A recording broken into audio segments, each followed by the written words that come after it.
What purpose do we fulfill in life? Why do we live?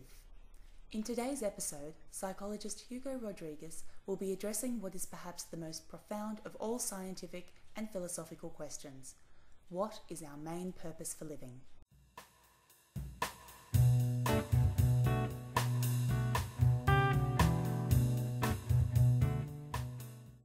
What are the forces behind our existence, and what role do our thoughts play in the scheme of life?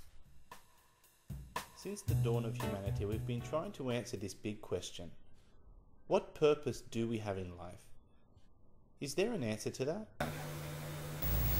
Yes, but to borrow a term from the documentary series What the Bleep Do I Know? How far do you want to go down the rabbit hole? Meaning, how much are you prepared to know about our human nature? Because the answers we are looking for are provided mostly by what we can call quantum evolution. A look at the evolution of mankind, but taking into account fundamental concepts from quantum theory. Be warned, however, everything related to the quantum world is weird. The fundamental concept of quantum physics is that we are the main observer. The emphasis is switched from being a part of the complex picture of life to being the creator of this picture. New investigations are showing that nothing really exists until we observe them. And this is central to understanding the purpose of living, because it places us in the creator role, into the role of being the one responsible for what happens to us. We also need to accept that our lives are governed by the law of probabilities. Our future is not fixed, is not pre-written, and it is unpredictable. How does evolution help our understanding of life's purpose? To understand our purpose in life, we need to place ourselves in the big picture of evolution, because we are, in essence, no different to any other animal species, or indeed any living organism as far as evolution is concerned. Just like any other creature in the world, we live to adapt and preserve our species. We call our species the Homo sapiens, or its nickname, humanity. This axiom, central to evolutionary theory, is equally true for microscopic organisms as it is for complex organisms like us. And it remains as true now as it was at the beginning of life on Earth. There is another basic concept in evolution, the one stating that the implicit purpose of all living forms, once again including us, is to contribute towards advancing their species, leading to more efficient preservation. Our purpose in life has a lot to do with this. When you understand that we have a role to play as a species, and when you supplement this understanding with our condition of being the crucial observer, that is, with our responsibility to take care of our own destiny, then you are beginning to comprehend our reason for living. Traditional evolutionary theory has long contended that organisms evolve following random changes or mutations brought about by environmental forces.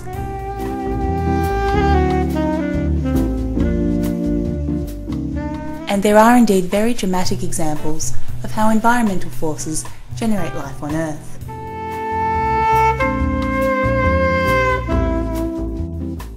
Take for example the dogs that we keep as pets.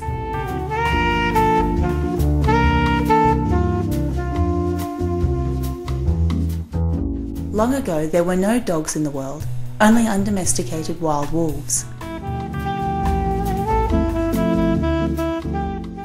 But one day, following changes in the environment caused by living in the vicinity of humans, some of these wolves found it easier to feed from food remains left by humans rather than scavenging or having to kill prey, and they learned not to bite the hand that fed them.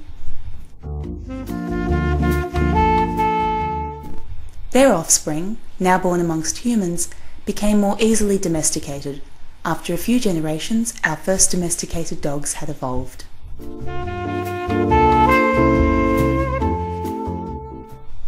More environmental forces arising from having contact with humans caused these early dogs to become more varied and different, ending up in the great variety of canine types that exist today. Evolution and the change in circumstances caused mutations in the behaviour and characteristics of wild wolves, eventually generating a completely different species, our dogs. Random mutations are mostly genetic mutations, aren't they? Yes, they are. But there is much more to the story of evolution than the simple concept of random mutations. The Darwinian approach to evolution, taking its name from the founder of the theory of evolution, Charles Darwin, has convincingly demonstrated that mutations in the genes give origin to new characteristics in the offspring. These mutations may occur, for example, from gamma rays coming from space, but by what we call errors of reproduction. For example, when some genes are misplaced or not reproduced. Take, for instance, a person with changed genes who is born with darker skin. If these changes are useful for living, they are preserved and passed to the new generations because these individuals reproduce, giving their genes to their children. This way, the variety of individuals with this characteristic, for example, darker skin, expands. Changes that are not useful simply die. For example, people born with low intelligence or some disabilities tend to have less children, and so this new characteristic tends to disappear. Now, the traditional view of evolution stops here. It claims that random mutations are the only reason for generating different individuals. It assumes that organisms play the passive role of simply reacting to circumstances and forces in the world around us. But there is a profound gap in this theory. It neglects the fact that we have our own intentions, wishes, goals, and that in obeying those intentions and pursuing those goals, we are actively and purposely participating in shaping our destiny. It simply defies common sense to believe that we have no purpose in life other than passively respond to and be shaped by random circumstances or by mutations in our genes.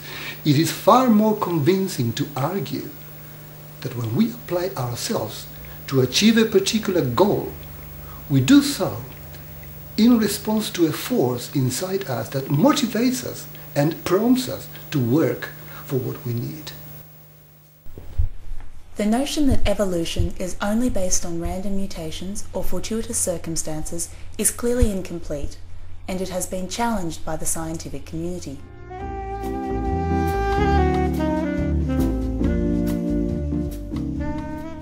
The main criticism, which is now increasingly more accepted by frontline scientists, is that there was simply no time in the history of the world for all complex life on Earth to evolve only by random mutations.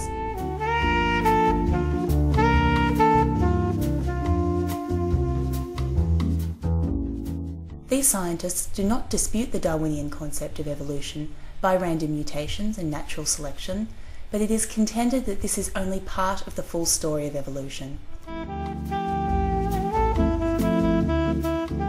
To fully explain the complexity of life on Earth, we need to look beyond random changes and into the field of intentions.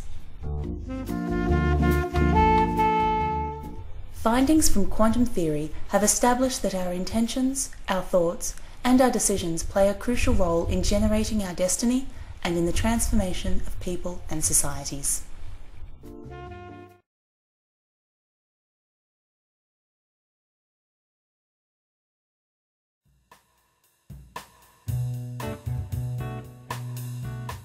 These were emotions that our ancestors had and that were unwittingly passed to us because these ancestors had a subconscious intention to protect us from similar dangers. The main reason for living is to achieve specific objectives. And this is principle number 1 of effective thinking and mind power. 4. Life rewards you with the most precious of all prizes, a unit of happiness.